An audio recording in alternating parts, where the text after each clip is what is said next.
dalam rangka saya berbagi praktik baik dalam pelaksanaan budaya positif di sekolah kita ini. Selawat beriring salam tidak lupa kita aturkan kepada Nabi Muhammad SAW yang senantiasa membawa kita dari alam kejahilan kepada alam yang ilmu pengetahuan. Dengan antara kata Allahumma shalli ala sayyidina Muhammad wa ala ali sayyidina Muhammad. Bapak Ibu yang sama-sama saya hormati, terima kasih atas kehadirannya berkenan hadir pada acara diseminasi saya ini. Baiklah, saya akan langsung pada presentasi saya. Bapak Ibu, di modul 1.4 ini saya akan berbagi budaya positif di sekolah kita. Selamat datang Bapak Ibu guru hebat. Mari belajar bersama, berkolaborasi, saling mendukung, mewujudkan budaya positif di sekolah tercinta kita SMA Negeri 9 Padang. Tujuan pendidikan menurut Ki Hajar Dewantara adalah menuntun segala kodrat yang ada pada anak agar mereka dapat mencapai keselamatan dan kebahagiaan yang setinggi-tingginya, baik sebagai manusia maupun sebagai anggota masyarakat. Oleh sebab itu, pendidik dapat menuntun tumbuh dan hidupnya kodrat yang ada pada diri anak, agar dapat memperbaiki lakunya. Budaya positif di sekolah yaitu nilai dan kebiasaan di sekolah yang berpihak pada murid agar berkembang menjadi pribadi yang kritis, hormat, bertanggung jawab sesuai dengan profil pelajar Pancasila. Konsep inti budaya positif itu ada 6. Yang pertama adalah perubahan paradigma belajar. Yang kedua adalah disiplin positif. Yang ketiga adalah motivasi perilaku manusia. Yang keempat, posisi kontrol guru. Yang kelima, keyakinan sekolah atau kelas. Yang keenam adalah segitiga restitusi. Perubahan paradigma belajar itu dalam membangun budaya positif sekolah dapat menyediakan lingkungan yang positif, aman dan nyaman agar murid dapat berpikir, bertindak dan mencipta dengan merdeka, mandiri dan bertanggung jawab. Kemudian disiplin guru berkaitan dengan kontrol guru terhadap murid. Di sini ada pemahaman tentang budaya positif. Misalkan teman-teman yang ada di ruangan ini itu ada satu orang yang bertindak sebagai A, kemudian ada satu orang yang bertindak sebagai B. Sembaranglah nanti si A itu dia mengepalkan satu tangan. Boleh sembarang dalam satu tempat duduk ini nanti mengepalkan satu tangan. Kemudian teman yang lain nanti berusaha membuka kepalan itu. Tapi kalau di sini ada itu dengan kita cara baik dan membujuk atau gimana gitu. Apakah tangan itu akan terbuka secara kesadaran saja dengan pasrah saja dilepaskan, atau menyerang nanti sama teman, atau nanti temannya memaksa. Kita ibaratkan itu disiplin positif itu. Coba teman-teman praktekkan. Coba salah satu menempelkan tangan. Nah, kemudian yang satu lagi,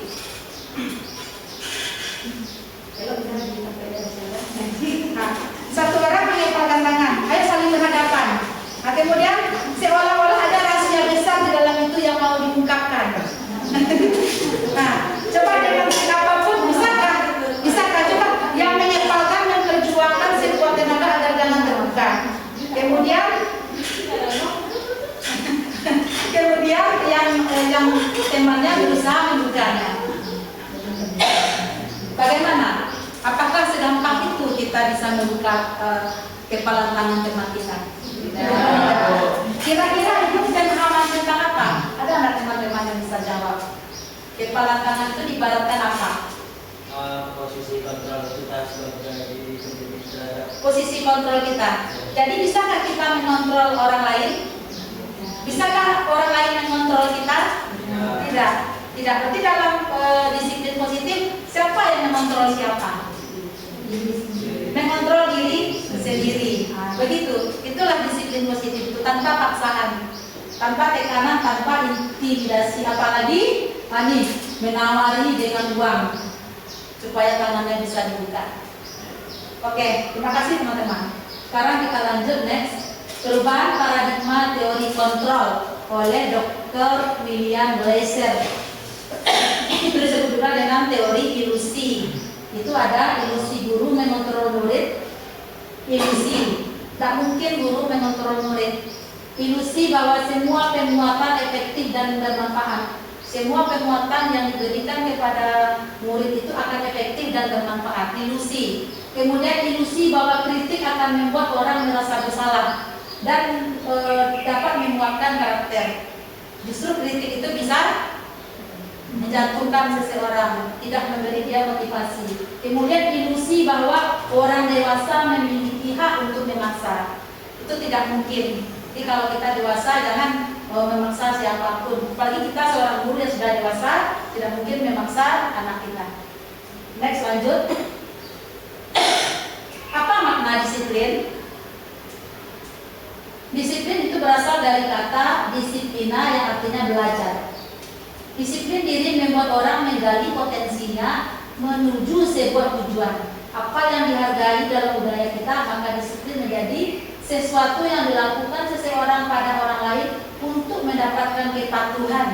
Kecenderungan umum adalah menghubungkan kata disiplin dengan ketidaknyamanan, bukan dengan apa yang kita hargai atau pencapaian suatu tujuan mulia. Apa contohnya itu teman-teman? Misalnya disiplin datang ke sekolah jam 7 kurang 45. Ini bagaimana itu? Kadang-kadang murid merasakan itu suatu kepatuhan yang dia kalau tidak datang ada sanksinya. Sementara budaya positif tidak seperti itu. Anak itu datang sadar dengan sendirinya ke sekolah. Ini disiplin positif itu mempunyai beberapa pernyataannya, yaitu yang pertama, cara penerapan disiplin yang mengajarkan murid bertanggung jawab dan menumbuhkan kesadaran diri berdasarkan nilai-nilai kebajikan. Kemudian disiplin positif itu lebih ke arah disiplin diri yang dapat mengontrol diri dalam melakukan segala tindakan. Kemudian dapat memahami murid dan menyadari berdasarkan motivasi internal, bukan paksaan atau ujian atau hukuman.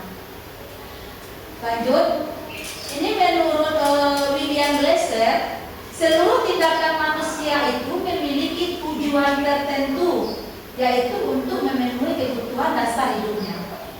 Ketika kelima kebutuhan dasar terpenuhi secara memadai, maka seseorang itu akan tumbuh seimbang dan bahagia.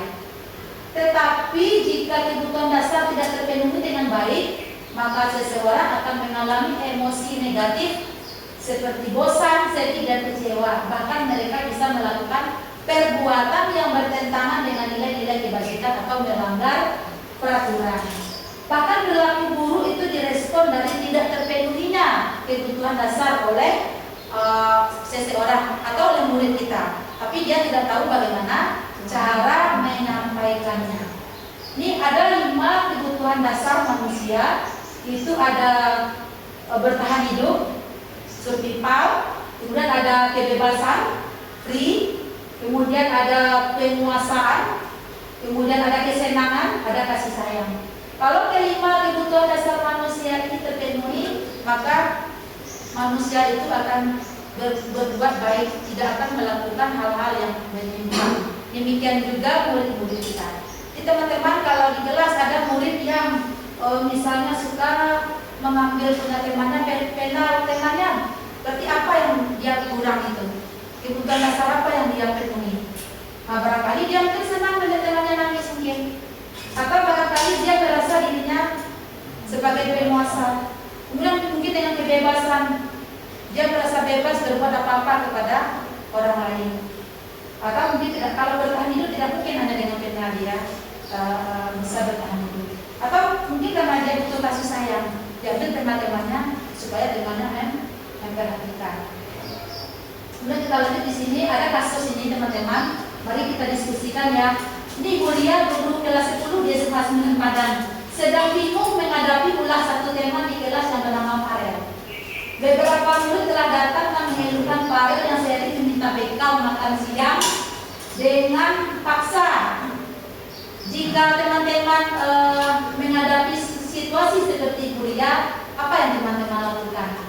Kira-kira apa yang teman-teman lakukan terhadap Farel, dan kira-kira alasan apa yang membuat Farel bertindak sedemikian rupa? Kemungkinan nanti tentu kebutuhan dasarnya yang tidak terpenuhi. Ya, kita telah di sini dalam konteks kedalaman disiplin positif itu kemungkinan dari 5 kebutuhan dasar tadi itu ada survival, bertahan hidup, penguasaan, kemudian kebebasan, kasih sayang, kesenangan. Kalau dari segi bertahan hidup, mungkinkah Farel melakukannya? Mungkin Farel senang rasanya tidak membawa bekal makan siang. Kemudian penguasaan Farel merasa temannya menjadi takut dan menuruti keinginannya. Kemudian kebebasan Farel merasa bebas memaksakan kehendaknya pada temannya. Kemudian kasih sayang temannya jadi memperhatikan Farel. Kemudian kesenangan Farel senang melihat wajah temannya yang besar. Nah, jadi kira-kira kalau ada murid kita di kelas yang melakukan hal-hal yang tidak menyenangkan, pasti ada alasannya. Tidak mungkin dia melakukan hal demikian tanpa alasan. Dan alasan itu pasti berhubungan dengan 5 kebutuhan dasar tadi. Kemudian kita lanjut. Motivasi perilaku manusia. Siapapun manusianya dia mempunyai 2 motivasi. Yang pertama adalah motivasi eksternal. Itu motivasi eksternal untuk menghindari ketidaknyamanan atau hukuman, untuk mendapatkan imbalan atau penghargaan dari orang lain. Jadi motivasi eksternal itu datangnya dari luar. Melakukan sesuatu karena ada maunya, ada targetnya, ada tujuannya. Sementara yang kedua adalah motivasi internal yang datang dari dirinya sendiri, yang ingin dirinya dihargai dan memiliki nilai-nilai yang dipercaya. Kemudian untuk menghindari pemberian hukuman atau hadiah, untuk meminimalisir motivasi eksternal dari dalam diri. Apa contohnya teman-teman kalau seseorang itu ada motivasi internal dan eksternal? Contohnya teman-teman ada telur ayam ya. Kalau telur ayam itu diherami oleh induk ayam beberapa hari, 20 hari barangkali. Kemudian kalau telur ayam itu belum sampai 20 hari, kita pecahkan. Apa yang terjadi dengan telur tadi? Dia akan busuk. Dia belum jadi apa-apa. Tetapi kalau kita tunggu beberapa saat sampai 20 hari dan kita biarkan patok ayam itu yang mematok-matok telur tadi, apa yang terjadi? Akan keluar anak ayam, ada kehidupan. Berarti apa? Kalau kita pecahkan telur tadi itu berarti kita memberikan motivasi eksternal dari luar. Tetapi kalau dari dalamnya berarti internal. Mana yang bagus motivasi itu? Motivasi internal. Jadi kita berharap anak-anak kita datang terlambatnya, dari kesadarannya dia tidak datang lagi terlambat, mematuhi peraturan sekolah tanpa dipaksa dari kesadaran sendiri. Jadi kira-kira seperti itu teman-teman ya. Sekarang kita lanjut dengan konsep disiplin dengan identitas gagal. Itu ada istilahnya hukuman. Bagaimana hukuman itu menurut teman-teman? Ini menyakitkan, tidak nyaman, murid takut, memaksa, murid menyembunyikan kesalahan, murid menjadi rendah diri. Sedangkan kalau kita memberi penghargaan itu tidak efektif, bisa merusak hubungan, mematikan kreativitas, menghukum dengan sistem ranking, merampas hak menghargai dirinya. Apa contohnya ini kalau kita memberi penghargaan kepada seseorang? Misalnya kita punya ponakan ini, dia juara terus, juara 1 misalnya. Terus kita kasih dia penghargaan dia. Apakah kita selamanya mampu memberi hadiah? Kalau suatu hari kita tidak mampu memberi hadiah, bagaimana ponakan kita yang kita janjikan hadiah tadi, penghargaan tadi?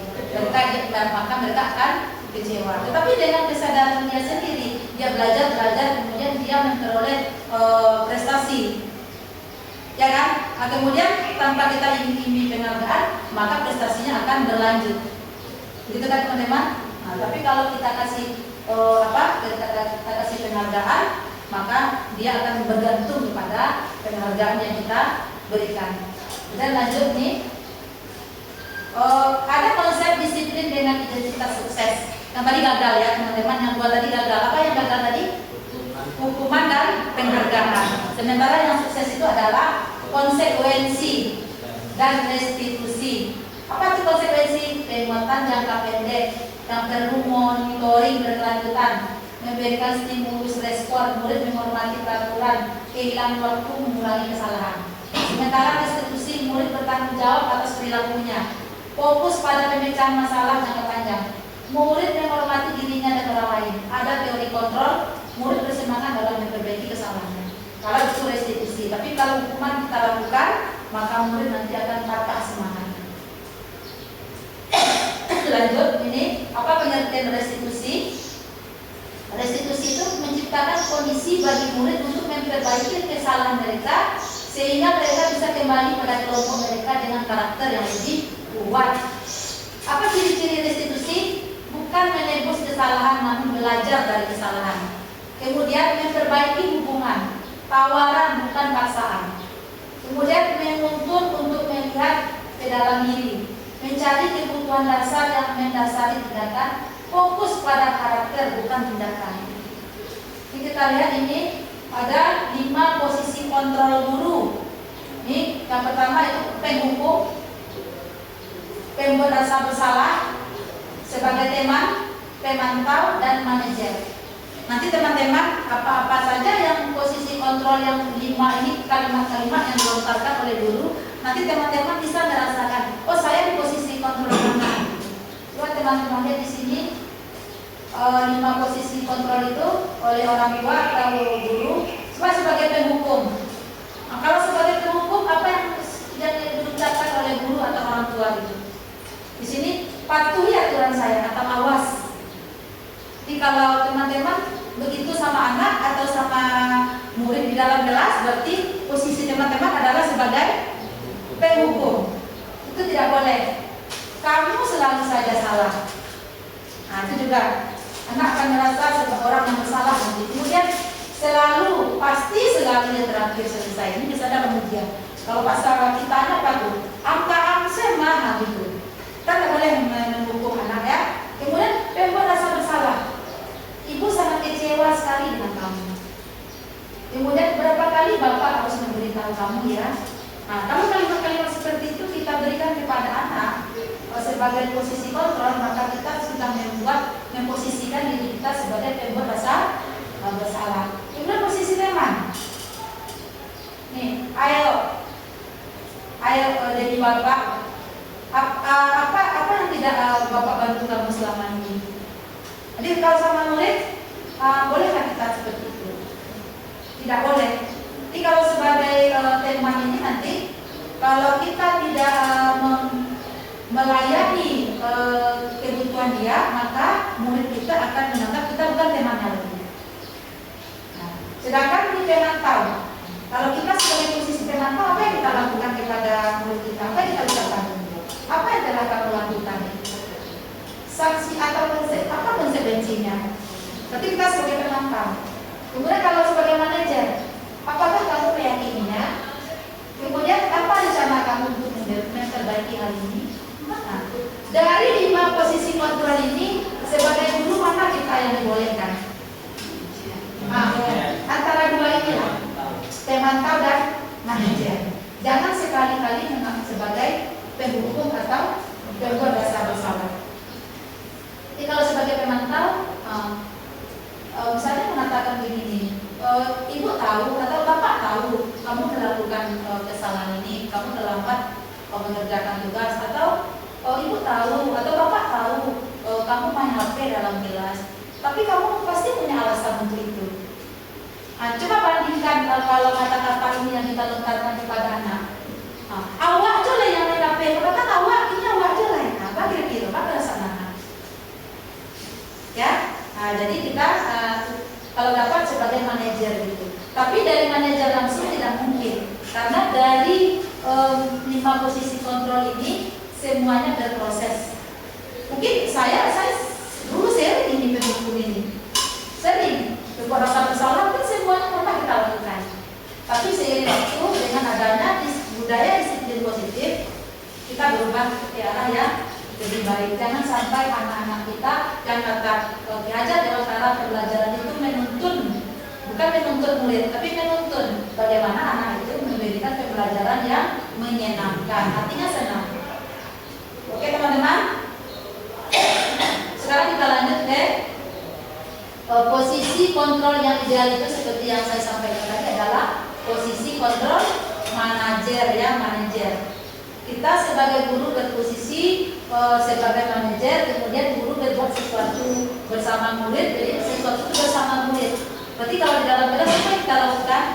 Kita membuat keyakinan kelas atau kesepakatan kelas. Dalam belajar kita berkontrak belajar istilahnya. Nah, di kontrak belajar itu ketika anak-anak melanggar, maka kita bisa di posisi pemantau. Ananda, kontrak belajar mana yang kamu langgar? Misalnya ketika awal-awal pembelajaran kita berkesepakatan dengan anak. Terus apa kesepakatannya? Misalnya mengerjakan tugas tepat waktu, kemudian tidak main HP gitu ya. Kira-kira ketika anak main HP, apa yang kita katakan kepada anak? Apa yang kita katakan? Main HP, kamu jangan main HP, bukan begitu. Tetapi sebagai posisi manajer tadi, mengapa kamu main HP? Apa alasannya? Ya teman-teman ya. Kemudian kita lanjut. Ada keyakinan kelas yang kita bicarakan tadi itu.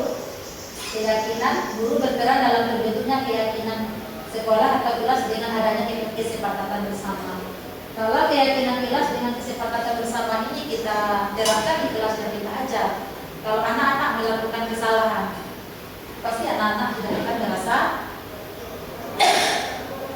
marah ketika ditegur, tetapi dia kembali menyadari bahwa dirinya telah berbuat salah, maka dia akan kembali, oh iya, saya melanggar keyakinan kelas yang itu.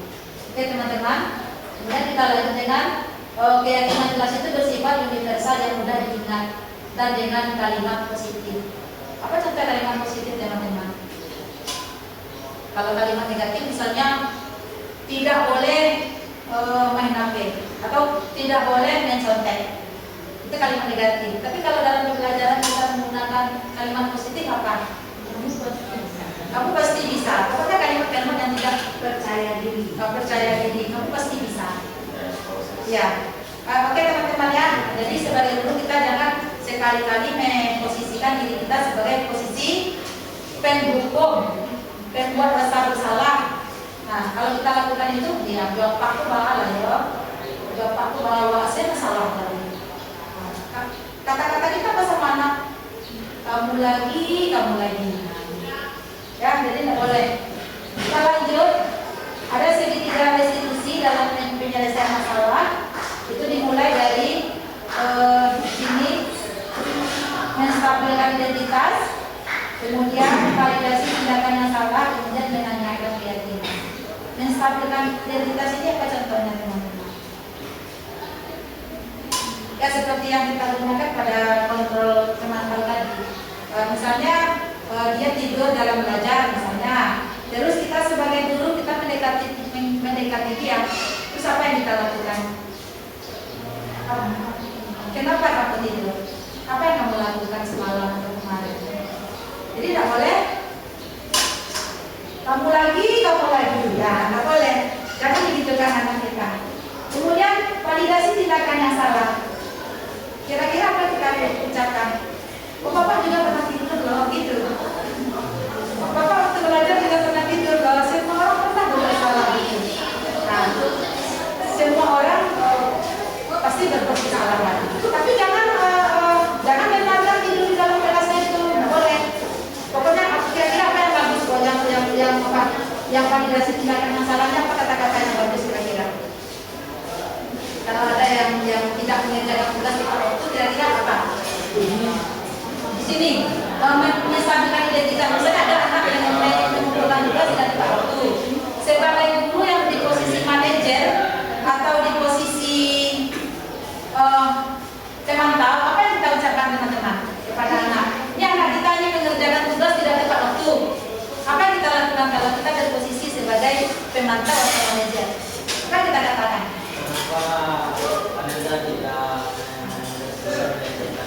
Ya, mengapa Ananda tidak mengerjakan tugas tepat waktu? Apa permasalahan Ananda?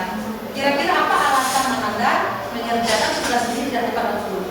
Sebagai guru yang melaksanakan, yang menjalankan posisi kontrol pemantau, itu yang kita ucapkan. Jangan pernah katakan kamu juga lagi, ya nggak boleh. Nah, maka nanti dia akan merasa dirinya orang yang tersangka, paling jelek sedunia. Nah, kemudian pada posisi validasi tindakan yang salah, mungkin bisa kita katakan kepada anak kita, semua orang pernah berbuat salah. Semua orang pernah ada permasalahan kenapa dia tidak mengerjakan tugas tepat waktu. Kira-kira untuk ke depannya apa yang bisa kamu lakukan? Itu yang kita sampaikan. Kemudian untuk ini nanti menanyakan keyakinan kelas. Kita tanyakan sama anak, apa kesepakatan kelas yang sudah kita lakukan?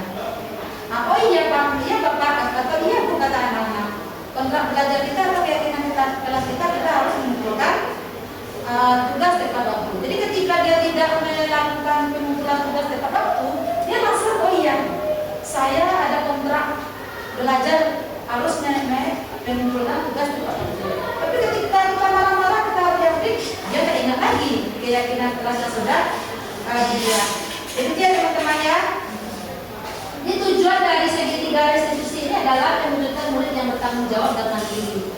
Ya, kita dekati anak-anak kita dengan jiwanya ya. Oke. Demikian saja ini refleksinya nanti aja. Ini bagaimana perasaan teman-teman kalau menemui anak-anak dalam belajar itu ada kendalanya gitu. Kira-kira teman-teman itu menerapkan posisi diri teman sebagai apa? Penghukum kan? Membuat rasa bersalah kan? Sebagai teman kan? Sebagai pemantau kan? Atau sebagai manajer kan? Sebagai apa teman-teman? Sebagai manajer dan pemantau. Mudah-mudahan kita semua bisa ya. Oke. Teman-teman, ini contoh kasus yang ada di kelas 10 6 ya, yang saya lakukan segitiga restitusi. Ini si Vanessa ini tidak mengumpulkan tugas tepat waktu. Ini silakan teman-teman lihat, ini percakapan saya dengan Vanessa. Waalaikumsalam. Vanessa, silakan duduk. Vanessa tahu kenapa Ibu panggil ke sini? Mungkin karena Vanessa terlambat mengumpulkan tugas, Bu. Ya benar. Kemarin Vanessa datang ke sekolah kan? Datang, Bu, tapi tidak mengumpulkan tugas. Vanessa, Ibu tidak mencari kesalahan Vanessa. Ibu hanya mencari solusi dari permasalahan Vanessa. Vanessa tentu punya alasan mengapa terlambat dalam mengumpulkan tugas. Iya, Bu, kemarin saya ada acara keluarga, jadi tidak sempat membuat tugas. Oh, Vanessa ingat dengan keyakinan kelas kita? Ingat, Bu. Keyakinan kelas yang mana? Mengumpulkan tugas tepat waktu. Ya benar. Lalu apa solusi dari permasalahan Vanessa ini? Vanessa minta maaf, Bu. Kedepannya Vanessa akan mengumpulkan tugas tepat waktu dan bertanggung jawab dengan tugas Vanessa. Oke, Ibu apresiasi tanggung jawab Vanessa dalam mengumpulkan tugas tepat waktu. Silakan kembali lagi ke kelasnya. Terima kasih, Bu. Assalamualaikum. Waalaikumsalam Vanessa. Ini Vanessa ini tidak mengumpulkan tugas tepat waktu karena semalam dia ada acara pesta di rumahnya. Kemudian pesta itu hari Minggu, saya ngajarnya hari Senin. Kemudian hari Senin pas mengumpulkan tugas, dia tidak mengumpulkan tugas. Kemudian saya tanya Vanessa, kenapa Vanessa tidak mengumpulkan tugas? Apa alasan Vanessa tidak mengumpulkan tugas? Terus dia mengatakan kalau ada kegiatan dan tidak sempat, ketiduran dia lelah. Kemudian saya tanyakan apa kesepakatan kelas kita? Terus dia jawab mengumpulkan tugas tepat waktu itu. Jadi kira-kira ke depannya Vanessa apa yang Vanessa lakukan? Kalian menapik. Olive, tadi Ibu perhatikan waktu belajar kimia, Olive main HP, benarkah? Iya, Bu, tadi Olive memang bermain HP. Habisnya Olive bosan dan bad mood, Bu. Olive, Ibu tidak mencari kesalahan Olive. Ibu hanya mencari solusi dari permasalahan Olive. Semua orang pernah berbuat salah. Olive tentu punya alasan. Mengapa Olive bermain HP dalam belajar? Olive bosan aja, Bu. Makanya Olive main HP untuk menghilangkan rasa bosannya tadi, Bu. Olive ingat dengan keyakinan kelas kita? Iya, Bu. Olive masih ingat bahwa selama proses pembelajaran tidak boleh bermain HP. Kira-kira apa solusi dari permasalahan Olive ini? Olive minta maaf dan Olive berjanji untuk tidak bermain HP lagi selama pembelajaran berlangsung, Bu. Dan Olive akan bersikap santun dan menghargai. Bagus. Ibu apresiasi sikap Olive untuk santun dan saling menghormati di dalam belajar. Jangan diulangi lagi ya main HP-nya. Iya, Bu. Terima kasih, Bu. Silakan kembali ke tempat duduk. Ya, Bu. Olive permisi dulu, Bu. Nah, teman-teman, ini refleksi dari si Vanessa ya. Bagaimana perasaan dia ketika saya menyerahkan segitiga restitusi dalam menyikapi permasalahan yang dia lakukan. Dan dia merasa nyaman, merasa bersemangat lagi untuk mengerjakan tugas karena pendekatan tadi itu, karena dia merasa tidak dihukum, tidak merasa berbuat salah gitu. Tapi kita memberikan motivasi dan dorongan dan kembali lagi ke keyakinan dia bahwa yang dia lakukan itu salah. Assalamualaikum warahmatullahi wabarakatuh. Perasaan saya setelah menyelesaikan kasus ini, saya sangat senang karena saya telah menemukan solusi dari permasalahan tersebut, yaitu tidak mengumpulkan tugas tepat waktu.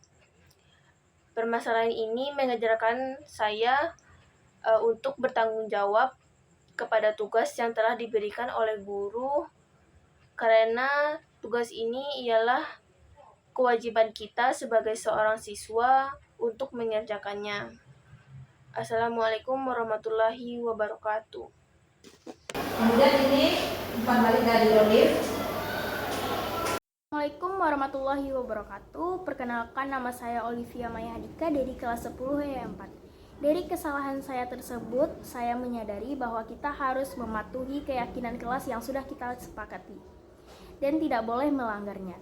Jika kita melanggarnya, kita harus siap menerima konsekuensinya dan berjanji untuk tidak mengulanginya. Sekian dari saya. Assalamualaikum warahmatullahi wabarakatuh.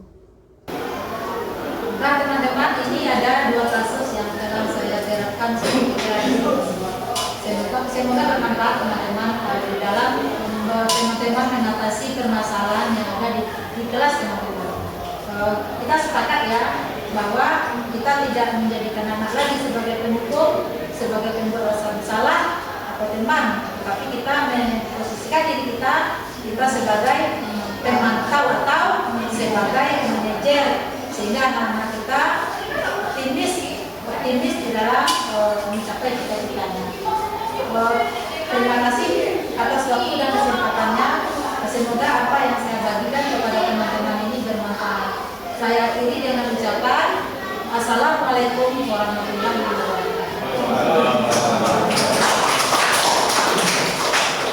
Oke, terima kasih.